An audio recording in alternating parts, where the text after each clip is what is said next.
बिस्मिल्लाहिर्रहमानिर्रहीम। मैं हूं हबीबुल्लाह सारिम और सारिम टीवी में आप लोगों को खुशामदीद कहता हूं। बाज़ मौज़ूआत बहुत छोटे होते हैं लेकिन उनके नताइज बहुत ज़्यादा होते हैं, और बाज़ मौज़ूआत इतने बड़े होते हैं कि वो हमें देखने में, सुनने में यूँ लगते हैं कि जैसे इनके कितने भरपूर नताइज होंगे, लेकिन उनके नताइज बहुत छोटे निकलते हैं। अगर हम छोटी छोटी चीज़ों पे गौर से नज़र डालें तो ये बात सामने आती है जैसे एक ईंट दूसरी ईंट को मजबूत करती है और एक इमारत बन जाती है। एक ताजमहल को बनाने के लिए भी एक ईंट दूसरी ईंट को सहारा देती है। तो हम देखते हैं कि मुआशरे के अंदर छोटी छोटी चीज़ों को नज़रअंदाज कर दिया जाता है और हमारी ज़िंदगी की जो बेसिक्स चीज़ें हैं उनको हम भूल जाते हैं। आज एक मौजू पे मैं बात करूँगा। कहने को ये मौजू बहुत सिंपल, बहुत सादा है, लेकिन इसके नताइज इतने भरपूर और देर पा होंगे। अगर इस पे अमल किया जाए तो कोई वजह नहीं है कि इंसान अपना सुधार ना कर सके। हम और आप जिस मुआशरे में रहते हैं, हमारी तवज्जो दूसरों पर होती है, हत्ता कि हम उनकी निजी ज़िंदगी में भी बेजा दखल देते हैं। हमारा अक्सर मौजू होते हैं किस लड़की का किसके साथ अफेयर है, किस घर में क्या हो रहा है और किस घर में क्या कुछ नहीं हो रहा। ये हमारे कॉमन मौजूआत होते हैं, और इसी मौजूआत को चलते चलते अगर कहीं चोरी, कहीं डकैती गांव या शहर में हो जाए तो हम इस्लाह के लिए आगे नहीं बढ़ते, हम बल्कि उसमें टोह लेने के लिए आगे बढ़ते हैं। इससे क्या मतलब है और इससे क्या नतीजा निकलता है? इससे नतीजा ये निकलता है कि जब हम दूसरों की टोह में रहते हैं और उनकी बुराइयों, उनकी खामियों को ढूंढते हैं, तो इससे हमें दिली सुकून क्यों मिलता है? इससे दिली सुकून इसलिए मिलता है कि दूसरों को बुरा साबित करके हम खुद बड़ा बनने की कोशिश करते हैं, जो कि बिल्कुल ही तर्ज अमल गलत है। अगर हम अपनी ज़िंदगी पे निगाह डालें, और कभी डालने की तौफीक हमें हुई नहीं, जो लोग बड़े गुज़रे हैं या जिन्होंने इतिहास या तारीख़ रकम की है, उन्होंने अपनी ज़िंदगी पे पहले नज़र डाली है और लोगों की ज़िंदगी पे जब भी नज़र डाली है तो उनकी इस्लाह के लिए डाली है। क्या हमने कभी गौर किया कि हमारी ज़िंदगी में क्या मुस्बत हैं, क्या मनफी हैं? क्या हमारी ज़िंदगी में खामियां हैं और क्या खूबियां हैं? हमने कभी इस पे गौर नहीं किया।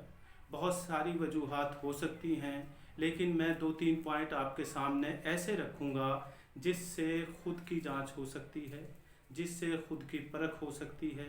पहला पॉइंट जिस पे मैं बात करना चाहता हूँ वो ये है कि जहाँ हम काम करते हैं, जिस जगह हम काम करते हैं, चाहे वो शोबा तालीम का हो, सेहत का हो, कोई फैक्ट्री हो, कोई मज़दूरी हो, क्या हम अपने ड्यूटीज़ के साथ, क्या हम अपने काम के साथ लॉयल हैं, वफ़ादार हैं? क्या हम उस काम को अपनी ज़िम्मेदारी पूरी समझ के करते हैं, या हम उसको वैसे ही कर डालते हैं जिसे हम कहते हैं टाइम किल करना? जैसे ही बॉस कहीं ऑफिस से उठ के जाता है, हम इकट्ठे हो जाते हैं और दुनिया जहान के गपशप लगाते हैं। तो इसका मतलब ये है कि हम बॉस के लिए काम करते हैं। हमारी सेल्फ जिम्मेदारी क्या है, उस पे हम गौर नहीं करते। तो हम अपने शोबे के साथ, हम अपने काम के साथ कितने वफ़ादार हैं? यहाँ अगर हम क्वेश्चन मार्क लगाएं तो आपको हैरानी होगी कि आप जिस शोबे में भी नज़र डालेंगे उस शोबे का यही हाल है कि अक्सर चाय के इर्द गिर्द इकट्ठे होकर बैठ जाते हैं। जैसे ही बॉस ने बाहर का पाँव रखा, हमारे फिर दुनिया जहान के मौजूआत होते हैं, और ऐसे ऐसे चीप मौजूआत होते हैं जिन पे बात करना सिवाय शर्मिंदगी के और कुछ नहीं है। और ऐसे मौजूआत को जिनको हम घरों में करना नामुनासिब समझते हैं। तो पहला सवाल ये है, क्या हम अपने काम के साथ वफ़ादार हैं? अगर ज़ाती तज्ज़िया किया जाए, ज़ाती परख की जाए, तो पहले सोचना चाहिए कि मैं अपने काम के साथ कितना वफ़ादार हूँ। दूसरा पॉइंट मेरा ये बनता है कि अगर हम खुद देखें, हर आदमी दोस्तों के साथ रहता है, हर आदमी मुआशरे में रहता है। क्या जिन दोस्तों में मैं रहता हूँ उनमें मैं काबिल भरोसा हूँ? क्या जिन दोस्तों में मैं उठता बैठता हूँ क्या वो मेरी इज्जत करते हैं इस लिहाज से कि मैं कोई अच्छा राजदार हूँ? क्या क्या मैं उनको अच्छी सीख देता हूँ? नहीं। हम दोस्तों में भी शायद वफादार नहीं हैं, और वो इसलिए वफादार नहीं हैं कि अगर हम 6 दोस्त बैठे हैं, एक उठ के चला गया तो बाकी 5 ने उनकी बुराई करनी है, अगर दूसरा उठ के चला गया तो बाकी 4 ने उनकी बुराई करनी है। तो क्या दोस्ती एक दूसरे को सहारा देने के लिए नहीं है, एक दूसरे का हाथ पकड़ के आगे बढ़ाने के लिए नहीं है? लेकिन आप खुद देखें, जिन दोस्तों में आप रहते हैं क्या आप उनकी चुगलियां नहीं खाते?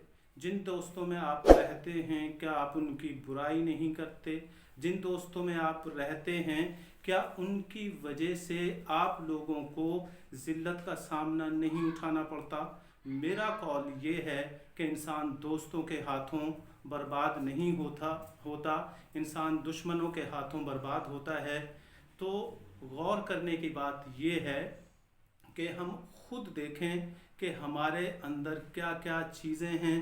बेशुमार चीज़ें ऐसी हो सकती हैं, अगर हम खुद पे गौर करें तो अच्छाइयाँ बुराइयाँ ये हमारे सामने ऐसे ही आ जाती हैं जैसे टेबल पर रखी हुई चीज़ें।